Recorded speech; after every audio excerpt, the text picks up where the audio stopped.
ternyata jadi perempuan tuh nggak mudah ya untuk nggak hanya karir aja ketika muda, tapi begitu sosok menjadi ibu itu tantangan tersendiri juga. Ketika ada di dalam sebuah karir pun ibu antara karir itu ada sebuah tantangan. Makanya dalam hal seperti ini perempuan harus disupport.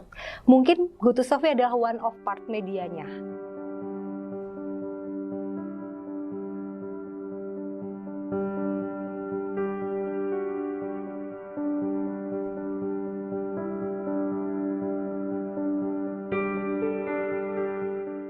Hai Elmo, pernahkah kita terpikir bahwa digitalisasi mengubah cara pandang dalam melihat peluang, sekalipun dalam bidang bisnis fashion dan aparel yang terus berkembang?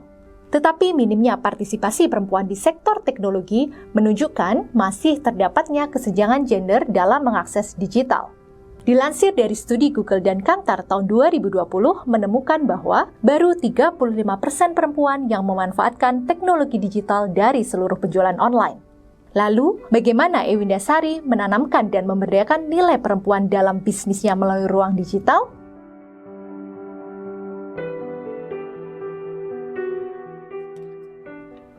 Oke, nama saya Ewindasari. Saya adalah co-founder dari GoToSofi, ibu rumah tangga juga. Terus untuk kesibukan saat ini adalah memimpin GoToSofi, yang tentunya ada beberapa tim-tim di sananya juga, dari tim produksi sampai dengan tim penjualan sampai tim operasional juga.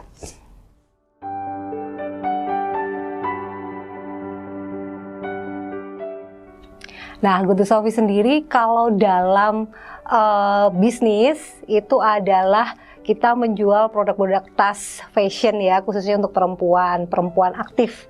Tapi kalau untuk artinya sendiri nih, GoToSofi itu sebenarnya unik. Aslinya adalah GoToSofi. Sofi itu nama perempuan, Goto tuh pergi gitu kan, pergi ke sebuah nama perempuan gitu intinya. Nah, Sofinya sendiri adalah So Victory. Victory itu adalah kemenangan. Jadi istilahnya adalah perempuan yang mempunyai kemenangan buat dirinya sendiri dan buat orang lain gitu.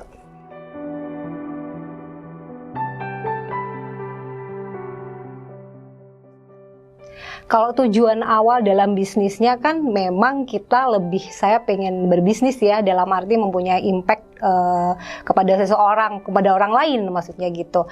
Tapi kalau untuk yang GoToSofi dalam esensi perempuannya, saya tuh memang orangnya kan lebih ke orang sosial gitu. Terus suka dengan woman empowerment juga. Jadi nilai-nilai ada di GoToSofi-nya itu lebih ke produk-produk yang support untuk perempuan, khususnya perempuan-perempuan aktif.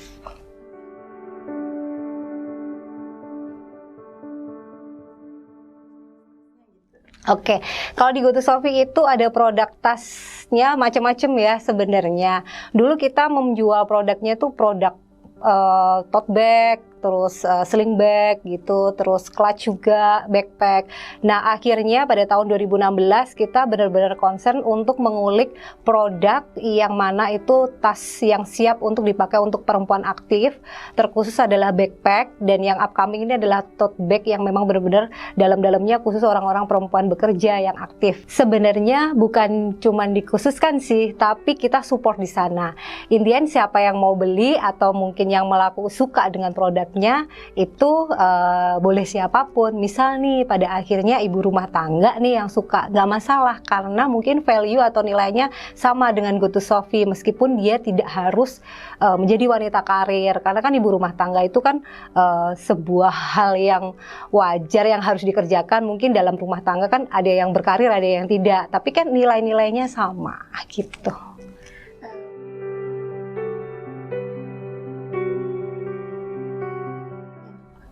Kalau dari segi produknya ya sejauh ini, karena saya bikin brand kan nggak cuma 1 tahun 2 tahun ya, kita mengalami cukup banyak perubahan dari produk-produk, dari pengembangan produk terutama dari awal yang biasa-biasa aja sampai kita mempunyai yang namanya mengkhususkan brand bahwa oh kita support yang ada di sini. Mungkin makin lama dibilang adalah brand makin mateng gitu kan, hanya support satu tujuan yang mana itu lebih ke perempuan aktif. Kalau sisi produknya sendiri yang jelas kita konsennya yang tadi di backpack itu khusus untuk yang ada di sana.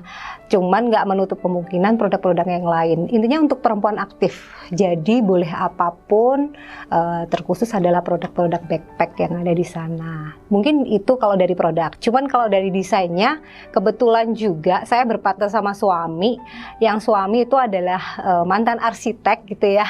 Terus orang kreatif juga. Jadi bisa desain, jadi bisa membuat sebuah produk itu mempunyai value tersendiri dari brand-brand yang lain, nggak hanya cuman sekedar copy paste, tapi copy dan mungkin ya kalau di desain kan mungkin copy tapi diperbaiki, mempunyai value lebih gitu. Nah di situ jadi ciri khas Go To Selfie.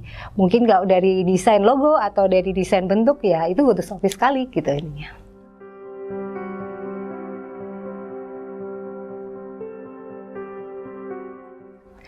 Kalau untuk pembeli, kebanyakan dari Jawa banyak sekali, karena mungkin wanita aktifnya cukup banyak ya di Jawa, lalu di Jakarta pasti juga banyak, terus di daerah-daerah di luar Jawa juga ada, cuman kebanyakan di kota, karena mungkin nggak semua belum bisa mengakses e-commerce atau website dengan baik, dengan internet yang baik mungkin.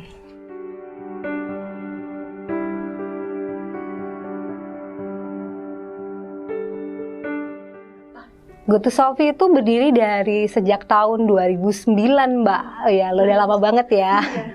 Cuman memang di dalam proses tahun 2009 sampai tahun 2023 ini kita mengalami cukup banyak perubahan-perubahan, karena mungkin karena bisnis kan dinamis ya, bergerak gitu. Dari dulu jualan biasa sampai sekarang benar-benar dalam strategi-strateginya juga sudah berbeda gitu. Akhirnya mengikuti produk apa, value apa yang diikuti, customer bagaimana yang harus disasar. Sampai detik ini juga kita baru bisa menemukan pas itu adalah 7 tahun terakhir gitu.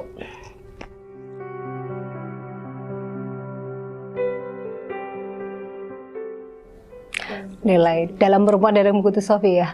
Oke, kalau misalnya mandiri, karena kan bagaimanapun saya juga perempuan nih, jadi merasakan ketika jadi ibu kebetulan juga udah punya anak juga. Ternyata jadi perempuan tuh nggak mudah ya, untuk nggak hanya karir aja ketika muda, tapi begitu sosok menjadi ibu itu tantangan tersendiri juga.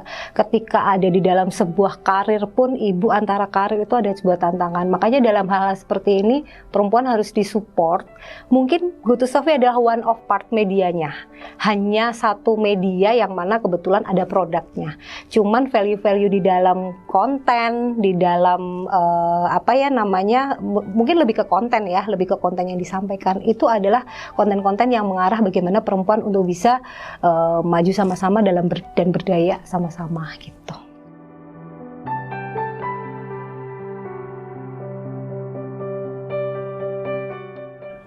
Oke, awalnya memang tahun 2009 itu kita udah online, jadi nggak ada offline sama sekali. Di saat beberapa sosial media, termasuk sosial media terbesar di dunia ya, di Facebook itu, kita sudah masuk ke sana. Dulu di FGB, jadi forum jual beli gitu, ya jadi merangkaknya dari situ memang dari media online gitu. Akhirnya ketika ada sosial media, kita lebih berkembang yang ada di sana. Jadi memang dari awal memang kita sudah ada di online, memanfaatkan online. Baru di tahun 2017 itu kita membuka showroom untuk orang bisa datang ke kita biar lihat langsung secara produk-produknya, dan itu cukup menyenangkan sih karena bisa bertemu dengan orang secara langsung, nggak hanya cuman online saja gitu.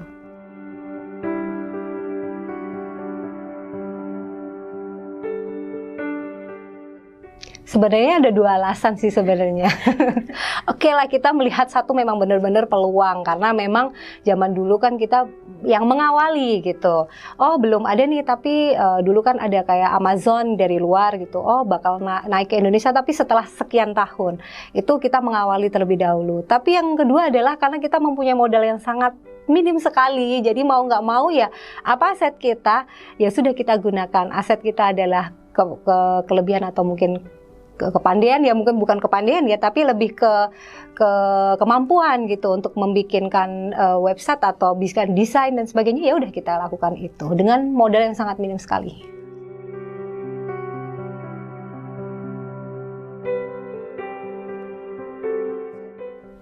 Kalau tantangan pasti ada ya. Sebenarnya karena zaman dulu tuh nggak banyak saingan, jadi kita bisa bergeraknya lebih gampang gitu. Tapi begitu ada banyak mungkin banyak yang sudah bisa menggunakan, itu tantangannya semakin challenging lah, challenge-nya semakin oke lah ini di sana. Jadi akhirnya mau nggak mau nggak hanya cuman memanfaatkan website saja, tapi lebih kreatif dalam melakukannya di dalamnya.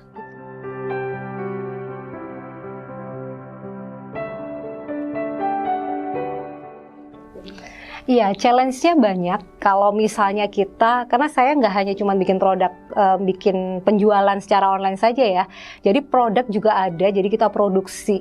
Jadi challenge-nya dua arah, satu penjualan dan satu adalah produksi. Yang produksi ini karena yang mengelola manufacture kan berbeda secara sumber daya manusianya. Sedangkan yang di penjualan kan benar-benar orang yang harus up to date dengan penjualan.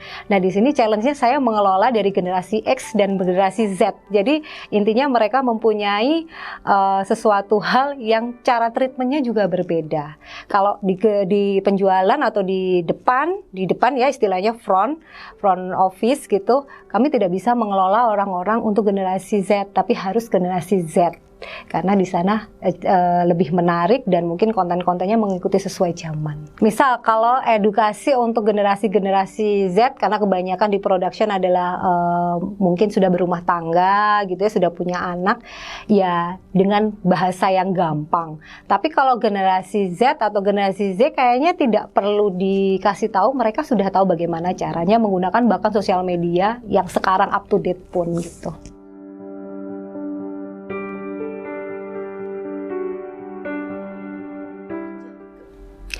Oke, kalau pandangan saya sebenarnya kan saya juga salah satu orang yang mempunyai community perempuan punya karya. Cuman saat sekarang kita vakum ya. Dari situ sebenarnya media saya untuk mensiarkan bahwa perempuan itu nggak hanya sebagai perempuan saja, tapi juga harus berkarya gitu.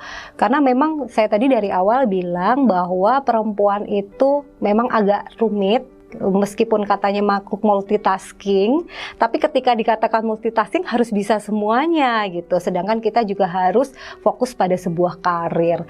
Nah, kita harus bisa membagi waktu untuk semuanya di situ. Membagi part of part, bagaimana caranya kita antara karir dan kesibukan kita yang lain yang ada di sana. Manajemen waktu di perempuan sangat penting sekali.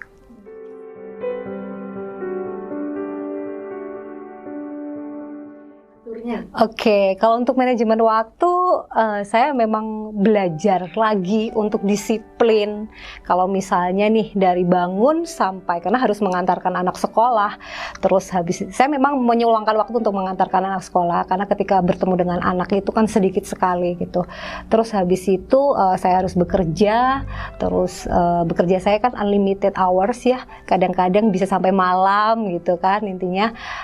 Dan waktu malam menjelang mau tidur anak itu adalah waktu untuk saya gimana biar bisa bonding juga. Jadi antara weekdays adalah waktu yang dimana bekerja dan dengan anak, dan kalau weekend mungkin kita bisa lebih bersama keluarga. Karena sudah menikah tidak hanya dengan anak dan keluarga aja, tapi keluarga besar. Mungkin adalah orang tua, mertua, dan sebagainya.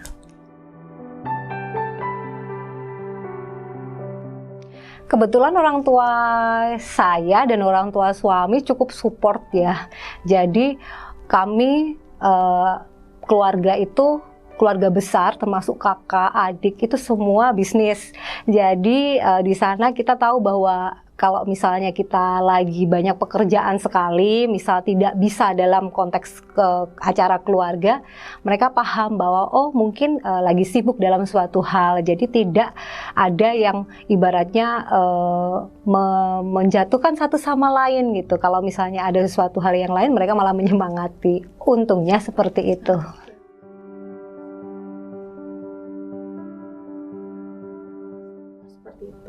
Mungkin kalau ada stigma itu, sepertinya kalau kayak kita tinggal di perkotaan gini, sepertinya stigma itu mulai sedikit-sedikit sudah menurun. Tapi kalau di desa, karena kebetulan saya aslinya adalah anak desa juga, kemungkinan stigma itu masih ada.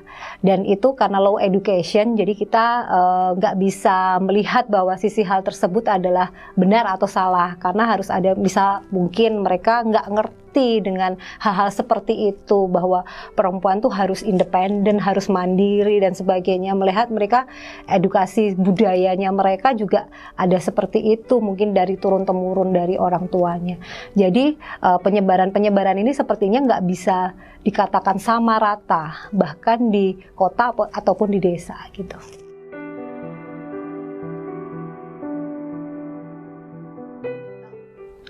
Kalau menurut saya harus, asal dengan batas yang wajar. Digital itu bisa jadi sesuatu hal yang baik buat kita dan sangat baik. Seperti saya berbisnis memanfaatkan dengan digital dan sebagainya.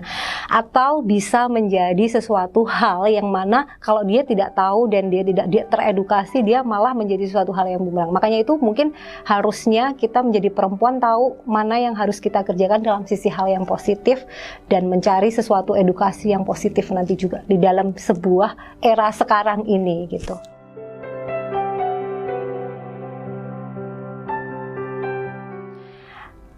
Untuk Hari Kartini adalah momen di mana kita itu lebih merasa bahwa perempuan itu berdaya gitu.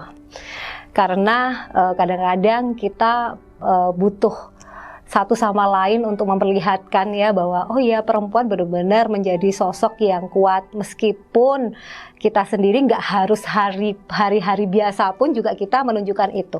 Tapi Hari Kartini adalah menunjukkan bahwa kita adalah sosok yang menjadi sebuah community tentang perempuan-perempuan, ada sebuah wadah untuk bercerita tentang perempuan itu.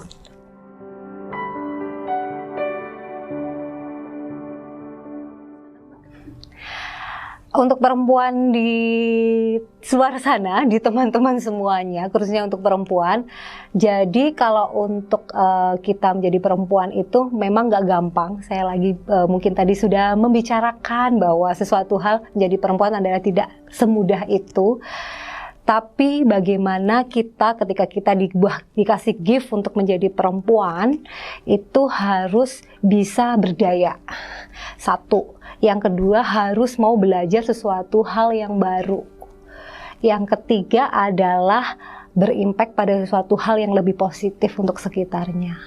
Agar semua apa yang ada di dalam dirinya dan mungkin circle sekitarnya itu juga memberikan dampak yang lebih positif juga.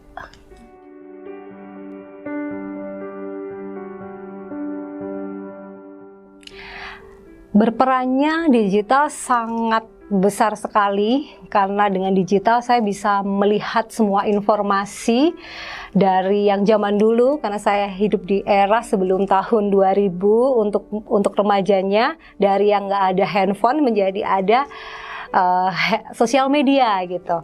Jadi berperannya sangat bagus sekali. Saya jadi tahu informasi nggak hanya dari buku, tapi dari beberapa literasi video-video mungkin di internet gitu. Cuman sekali lagi kita harus bisa memfilter baik dan buruknya dari informasi-informasi tersebut, karena nggak semua informasi itu bisa diserap dengan baik, tergantung kitanya. Kalau yang baik mari kita ambil, tapi kalau yang buruk lebih baik disingkirkan. Jadi tergantung pada diri kita sendiri informasi mana yang pas buat kita, jangan semuanya diserap semuanya.